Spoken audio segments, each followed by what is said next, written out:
Operasi tangkap tangan Bupati Kolaka Timur yang juga kader Nasdem oleh KPK dapat sorotan dari Sang Ketua Umum Surya Paloh karena dinilai drama. Bahkan Paloh meminta fraksi Nasdem di Komisi 3 DPR untuk memanggil KPK soal prosedur OTT.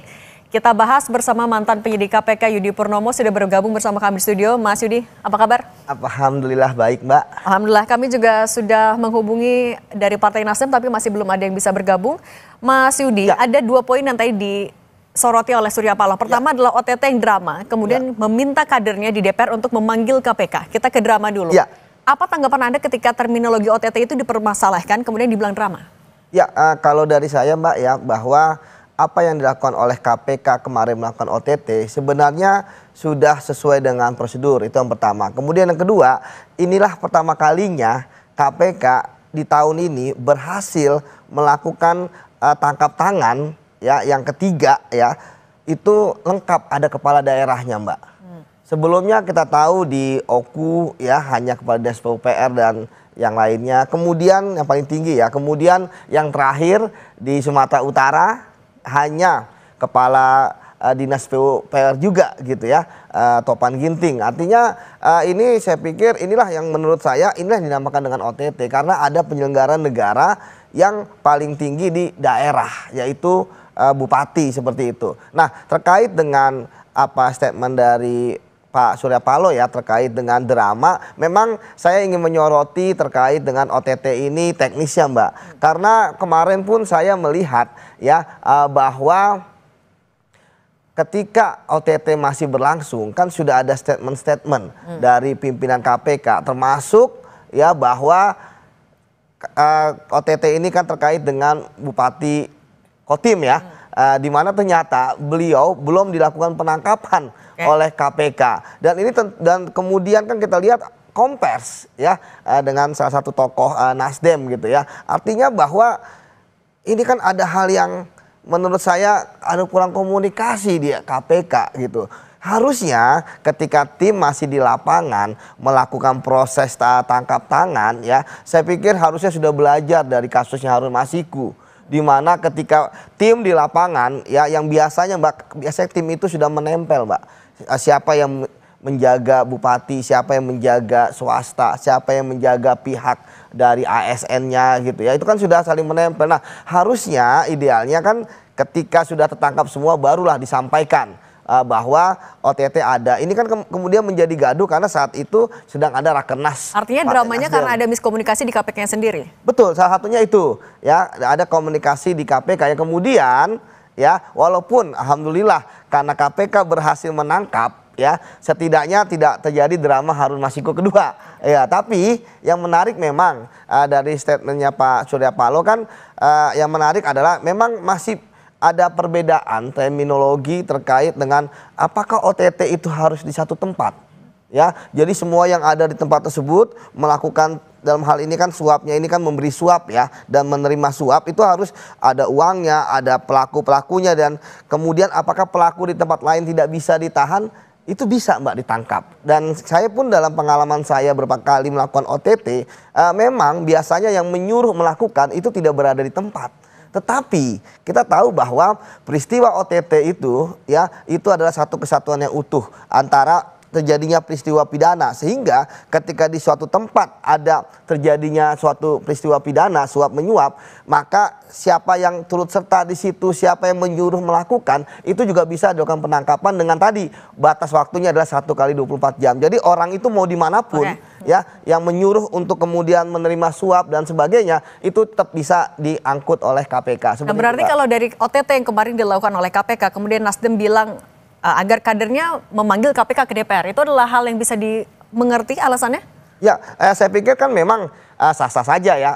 Beliau kan adalah ketua umum partai, ya, dan kemudian partainya pun juga sudah ada di Komisi 3 dan memang KPK sendiri kan adalah mitra dari Komisi 3. Tetapi bagi saya ketika ada suatu momentum adanya kasus korupsi, tentu ini kan akan menjadi pertanyaan di publik, ya, kan pasti akan bertanya apakah ini ada intervensi atau lain dan sebagainya. Anda melihat ada intervensi tapi? Ya, kalau ini kan belum dilakukan, ya. Tapi saya pikir saya kenal dengan teman-teman Komisi 3 Nasdem, ya. Tentu pasca Pak Surya Paloh pidato ya saya yakin mereka kemudian akan berdiskusi lagi dengan Pak Surya Paloh ya terkait dengan memanggil KPK, karena memang Mbak selama ini ya bahwa tidak pernah ya Komisi 3 itu memanggil KPK ketika ada suatu kasus. Biasanya pun hanya terkait dengan mitra saja, apakah terkait dengan pelanggaran, terkait dengan kinerja. Tapi kalau terkait dengan kasus, saya pikir sudah dalam tanda kutip ada semacam komitmen politik ya dari, karena kan di Komisi 3 kan juga banyak partai ya. Bahkan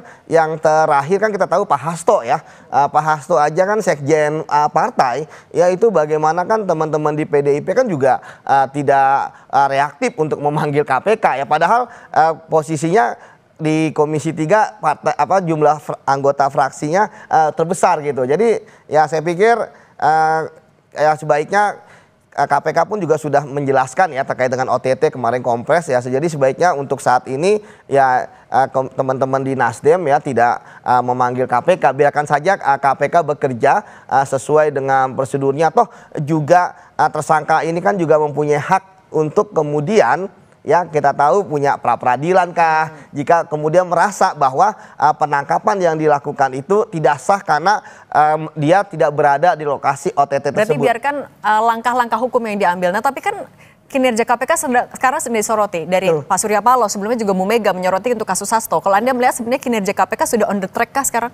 Ya, kita tahu bahwa kemarin saya juga menyampaikan kepada teman-teman wartawan ya bahwa apa yang terjadi saat ini mau tidak suka kan adalah imbas ataupun warisan dan dari masa lalu, dan ini akan menjadi PR dari pimpinan yang sebelumnya ya, sehingga apapun dilakukan oleh KPK sekarang tentu akan banyak hal yang dipertanyakan. Itu yang pertama. Kemudian yang kedua ya tentu ketika melakukan sesuatu KPK akan lebih hati-hati sekarang, apalagi kan juga kemarin kita lihat ada amnesti juga. Nah tetapi justru saya juga ingin menyoroti ya Mbak secara fair bahwa KPK juga harus mengubah pola-pola komunikasi mereka. Seperti tadi saya sampaikan bahwa permasalahan OTT ini tidak akan menjadi polemik yang berkepanjangan ketika pimpinan KPK mampu menahan diri ketika ada OTT ya, bahwa mereka harus melihat situasi di lapangan. Toh sekarang komunikasi kan juga bisa dengan mudah ya dengan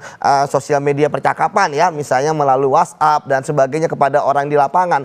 Justru ketika kemarin belum tertangkap ya dan sudah diumumkan ini adalah bupati ya, untung saja kemarin bupatinya muncul gitu ya Mbak, kompers. Jadi tim KPK tidak kehilangan. Kita bisa lihat bagaimana sebelumnya yang Gubernur Kalsel kan akhirnya KPK kehilangan, walaupun kemudian KPK dalam kompres OTT menetapkan sebagai tersangka, tapi kemudian kan di praper akhirnya KPK kalah. Ya. Jadi saya pikir ini juga perlu ada evaluasi dari KPK Mbak, supaya tadi jangan membuka celah ya kritik-kritik terhadap KPK. Sudah benar aja dikritik, ya kan, apalagi ada celah seperti itu Mbak. Nah kalau misalnya kita berbicara soal celah tadi, kita juga kembali ke kasus ya, Nasdem yang juga meminta agar kadernya memanggil KPK ke DPR.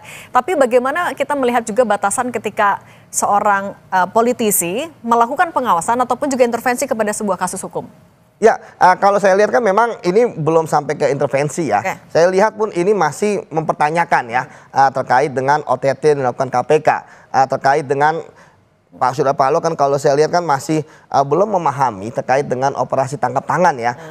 Dikira oleh beliau adalah di suatu tempat kalau saya lihat. Nah menurut saya kan kalau misalnya KPK pun dipanggil ya tentu kan teman-teman Nasdem pasti akan meminta kepada fraksi-fraksi yang lain apakah setuju atau tidak, seperti itu. Itu yang pertama. Kemudian yang kedua ya, jika pun kemudian KPK dipanggil ya mau tidak mau suka tidak suka ini memang adalah kewenangan politik dari DPR dan Komisi 3 yang mengawasi mitra kerja KPK. Ya walaupun sekali lagi ya kita ada seperti ada fatsun politik ya Mbak ya, sebelum-sebelumnya enggak ada kasus korupsi yang besar-besar malah ya kan, termasuk tadi saya katakan sekjen PDIP malah kan Pak Hasto itu memanggil Komisi 3 itu khusus untuk Pak Hasto misalnya memanggil memanggil KPK gitu, nggak pernah ada. Jadi saya pikir ini kan baru statement ya dan belum ada realisasinya. Sudah saya sampaikan bahwa ya siapa tahu kan ini akhirnya tidak terwujud seperti itu. Tapi ini juga tentu menjadi PR bagi KPK bahwa mereka harus gerak cepat untuk segera menuntaskan kasus ini dibawa ke pengadilan seperti itu Mbak. Oke, dan reaksi dari DPR ini juga nanti kita nantikan ya, apakah ya akan ada komunikasi politik untuk manggil KPK atau berhenti sampai di langkah hukum. Terima kasih Mas Yudi Purnomo, mantan penyidik KPK sudah berbagi bersama kami di Kompas Petang. Sehat selalu Mas Yudi.